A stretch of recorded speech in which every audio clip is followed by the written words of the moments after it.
चलिए, आज दिनांक 11 दिसंबर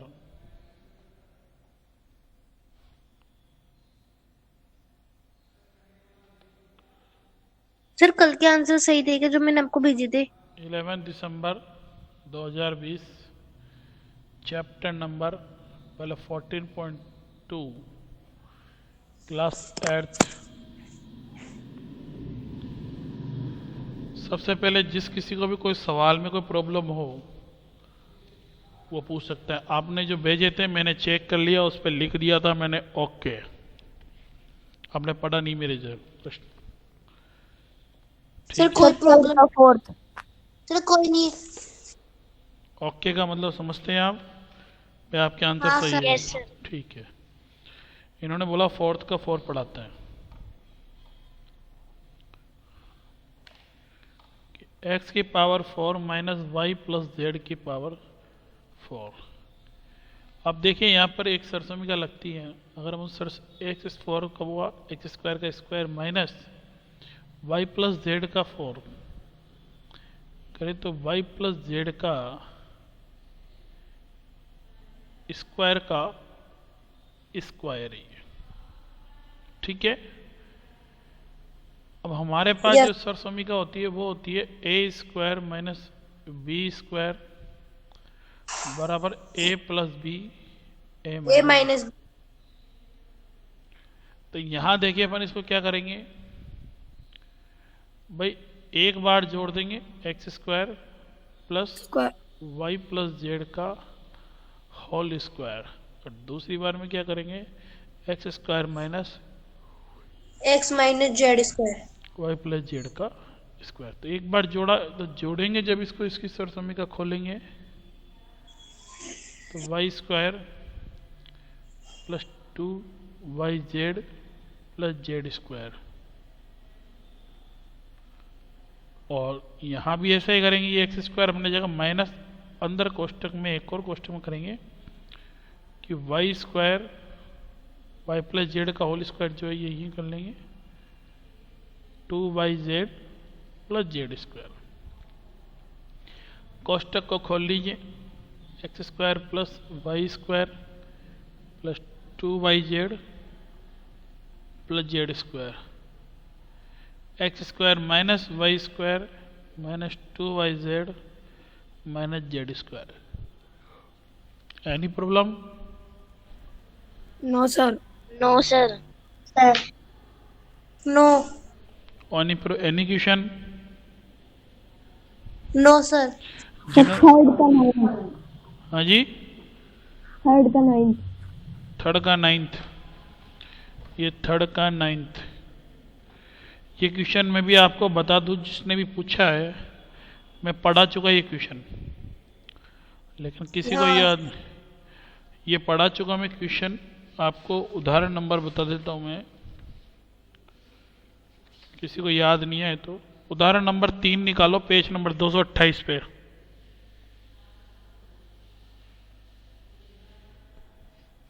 किसी को सुनाई भी नहीं दे रहा तो मैं यहाँ लिख देता हूँ, पेज नंबर 228 पर उदाहरण नंबर 3। इस प्रश्न को पढ़ो और उस उदाहरण को देखो, दोनों एक जैसे मैं पहले ही पढ़ा चुका हूँ। Okay sir. सर उस दिन ज्वाइन नहीं हुए थे। तो मैं बता दूं ना दोबारा, कोई बात नहीं, ज्वाइन नहीं हुए तो लो समझो। 6xy minus 4y minus 9x, इस 9x को पहले लेते हैं प्लस 6। अब 6 और 4 में से कॉमन आ गया 2, xy और y में से कॉमन आता है y। तो यहाँ क्या बच गया 2 3 6 और x माइनस 2, इनमें से कॉमन आया 3, प्लस माइनस में माइनस और 3 और 6 में से 3 कॉमन आया 3x माइनस 2। एक गुणनखंड 3x माइनस 2 और दूसरा गुणनखंड 2y माइनस 3। Any problem? और सर ने पहले आगे लिखा था। अरे तो उससे क्या फर्क पड़ गया? आप देखिए, एक बात बताओ गुड़िया, आप 2 इंटू 3 लिखोगे 6, और आप अगर इसको 3 इंटू 2 लिख दोगे इसका उत्तर क्या आएगा? अगर मैं 2y माइनस 3 को आगे लिखूँ, 3x माइनस 2 को लिखूँ, तो मल्टीप्लाई है ना, एडिंग तो नहीं है। ओके, सर उतार लिया। Okay sir. जिसको भी उतारना है वो उतार लीजिए, मुझे कोई आपत्ति नहीं है, सर आराम से उतार लीजिए।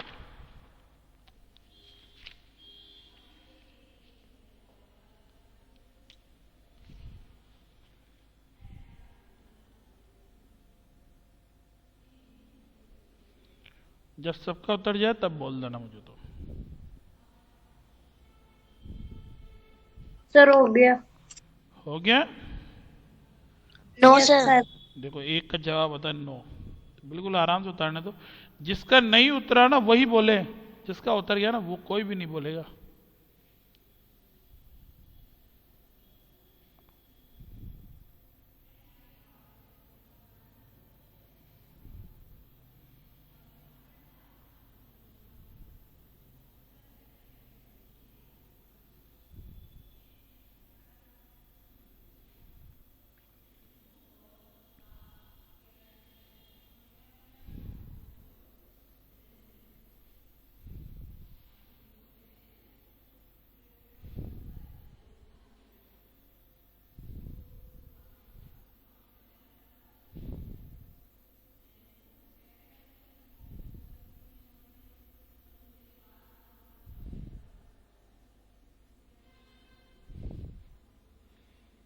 हो गया।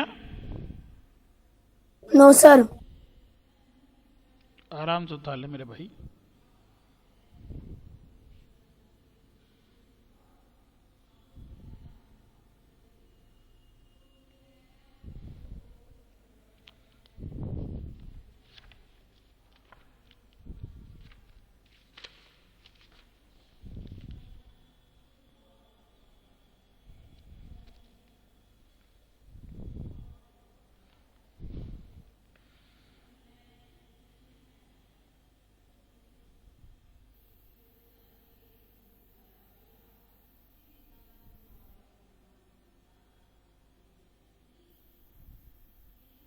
एक बच्चा मुझसे सवाल कर रहा है कि साहब इसका जवाब दे दीजिए।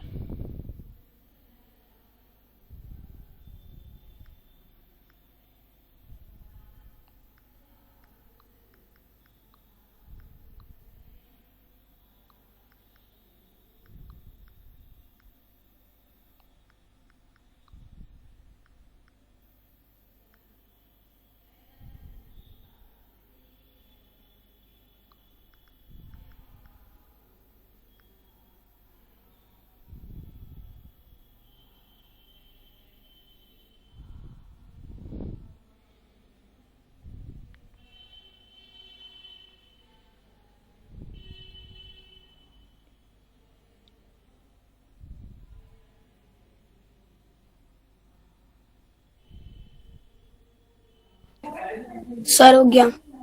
हो गया। सर हो गया। हो गया। Yes sir. Yes sir. अच्छा,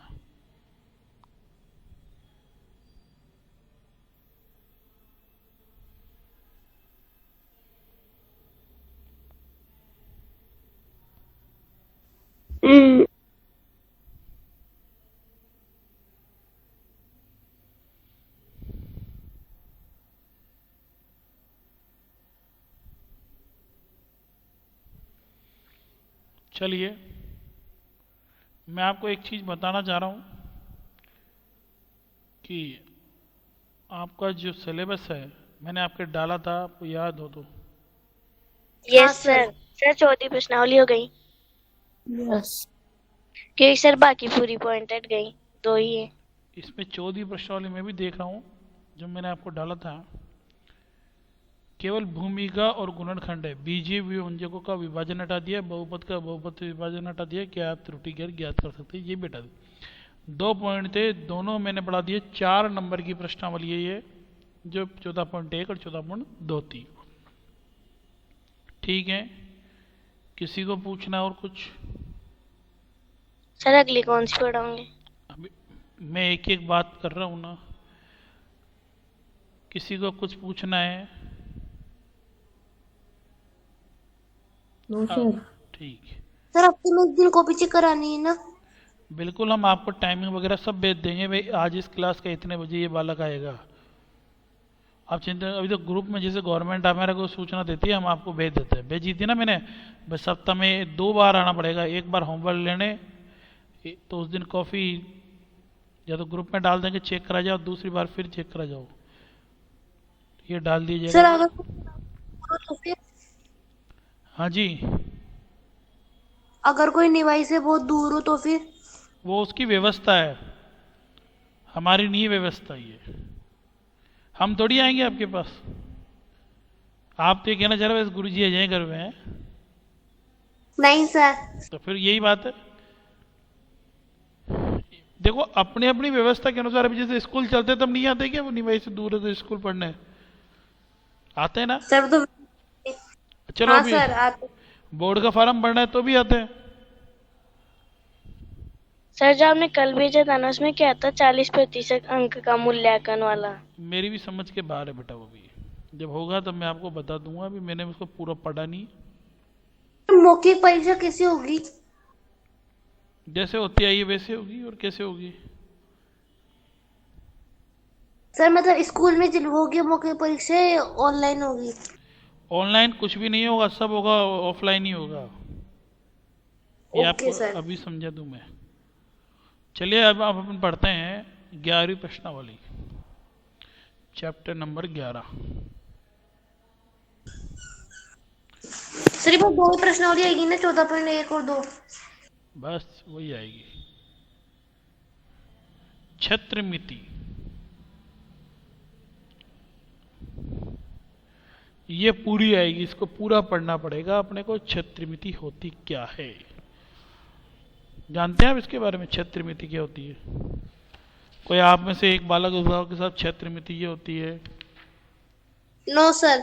कोई भी नहीं जानता? अरे यार, नो सर। जानकारी तो नहीं चाहिए ना। सर क्षेत्रफल जानते हैं। क्या होता है क्षेत्रफल, बताओ देखिए। कोई आकृति के अंदर वाला भाग। वही उसका क्षेत्रफल कहलाता है।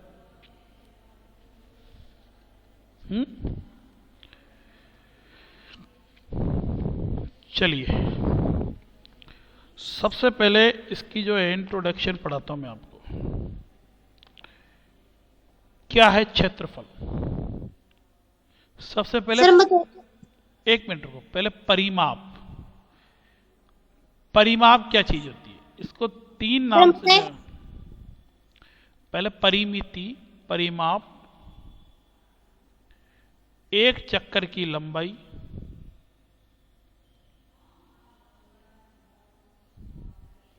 या परिधि।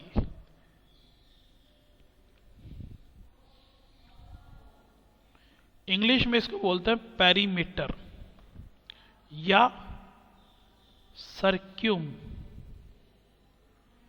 फेरेंस।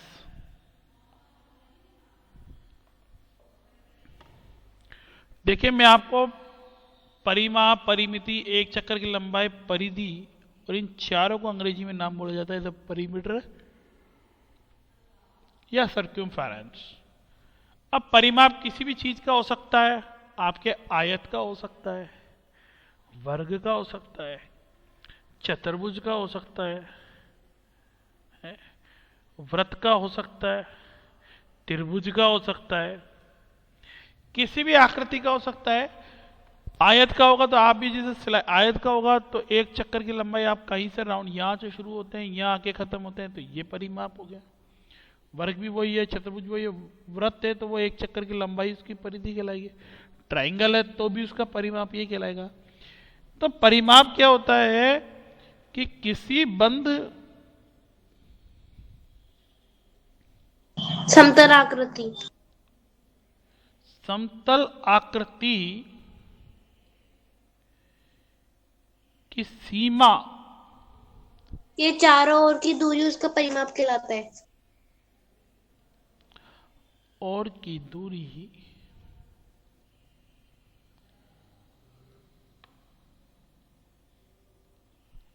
उसका परिमाप कहलाता है।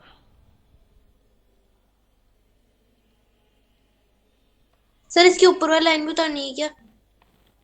अभी सब बता देंगे आपको, आप साथ समझ लो पहले। या फिर अपन अथवा कहें कि किसी भी आकृति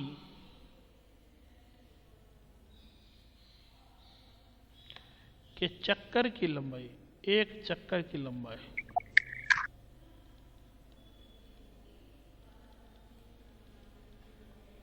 लंबाई ही उस आकृति की परिधि है।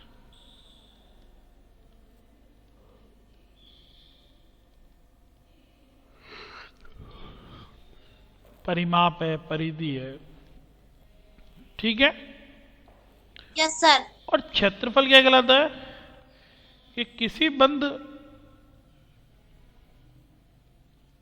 किसी आकृति द्वारा घेरे हुए क्षेत्र को आप क्षेत्रफल कहते हैं, उसका।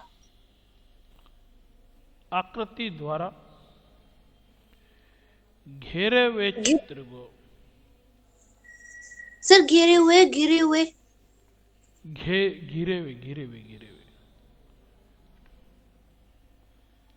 क्षेत्र को उसका क्षेत्रफल कहते हैं।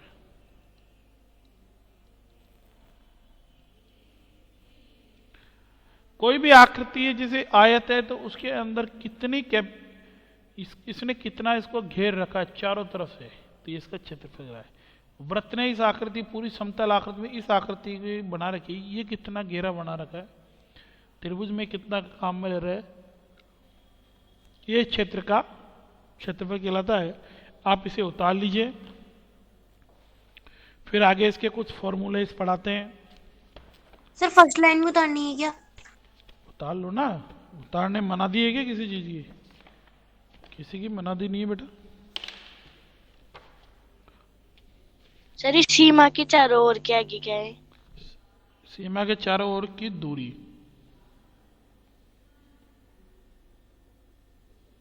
सर ये परिमाप कहलाता है, अथवा इसके आगे क्या है सर? किसी भी आकृति के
सर हो गया?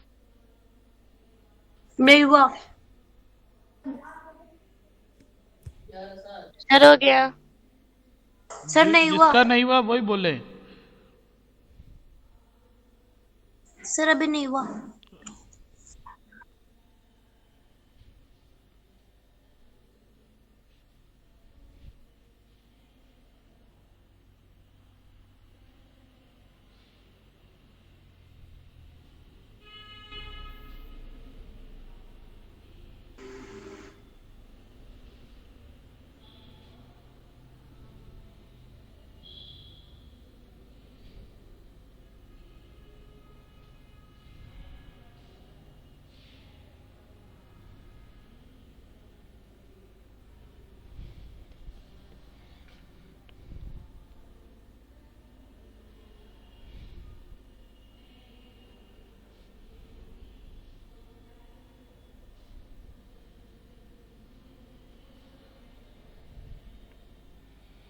उतार लिया।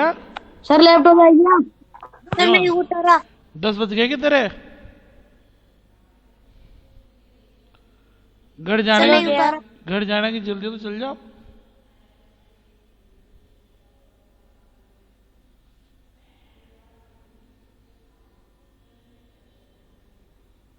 बहुत जल्दी जल्दी भी भाई तेरे को। सर उस आकृति की बात क्या है? उस का है कि परिधि है।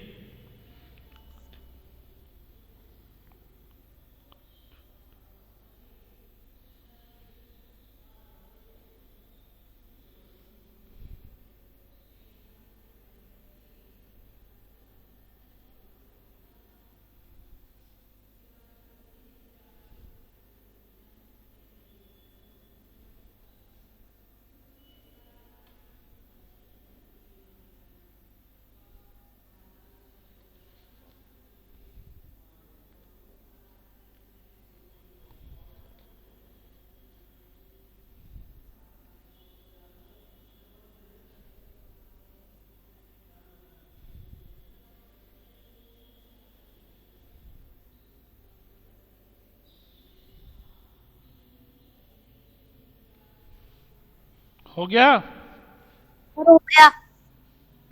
सर चलें? Yes sir. सर चलिए अब इसके सूत्रों की तरफ चलते हैं।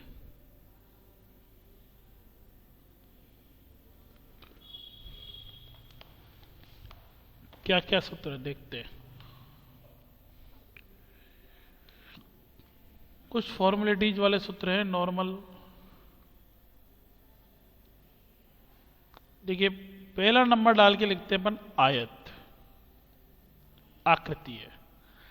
ये एक में परिमाप का लिख देंगे सूत्र, एक में उसके क्षेत्रफल से रिलेटेड लिख देंगे।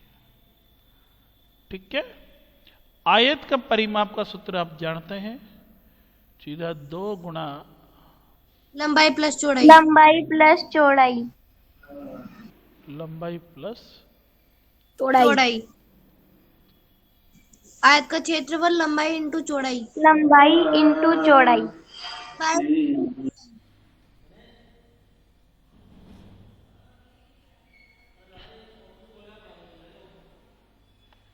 दूसरा है वर्ग। इसका होता है 4 इंटू भुजा, और इसका और सूत्र होता है भुजा इंटू भुजा। भुजा भुजा। ये भुजा स्क्वायर।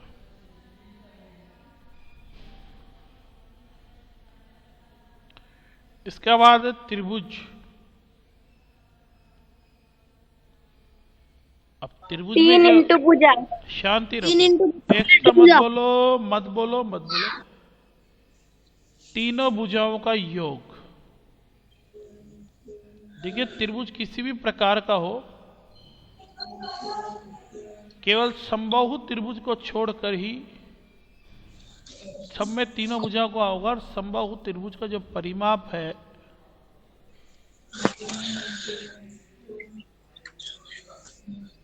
उसका मान होगा 3 इंटू भुजा बस। और इसमें देखो साधारण त्रिभुज का जो क्षेत्रफल है वो है 1/2 गुणा आधार इंटू ऊंचाई। देखिए जिनका माइक्रोफोन अनम्यूट रहता है ना, वो पढ़ने की इच्छा नहीं करते। फिर होता है समकोण त्रिभुज का क्षेत्रफल।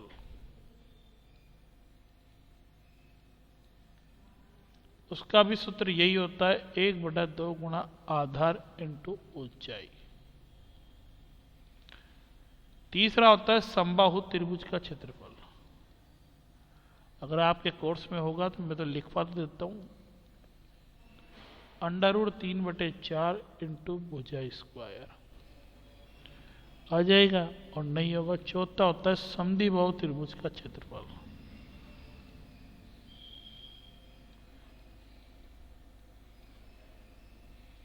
वो होता है B/4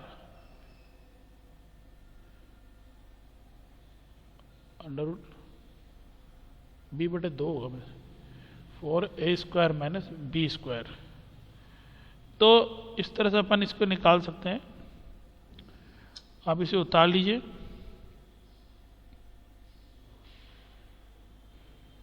सर इस समबाहु त्रिभुज का क्षेत्रफल क्या है सर? √3/4 इंटू भुजा स्क्वायर।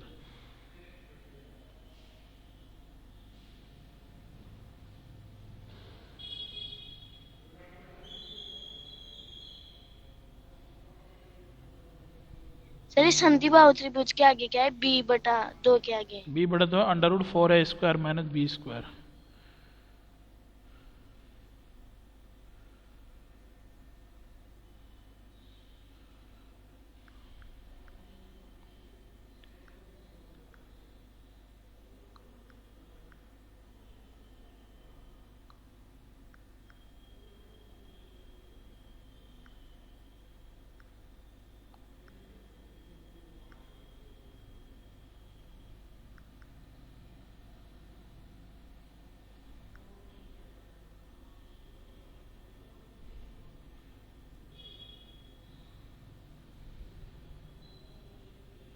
सर इसे उतार के लेफ्ट हो जाएंगे। बिल्कुल लेफ्ट हो जाइए, बाकी कल पढ़ाएंगे। सर ये क्षेत्रफल में क्या है? कौन सा क्षेत्रफल में? किसका क्षेत्रफल? वर्ग के। हैं? वर्ग के क्षेत्रफल में। भुजा इंटू भुजा। सर और सब्जेक्ट के सिलेबस तो आए नहीं। अब और सब्जेक्ट और टीचर जानो, मैंने मैं मैथ्स पढ़ाता हूँ, मैथ्स ही पढ़ाता हूँ ना। आ जाएंगे, भेज देंगे वो अपने आप। Okay sir.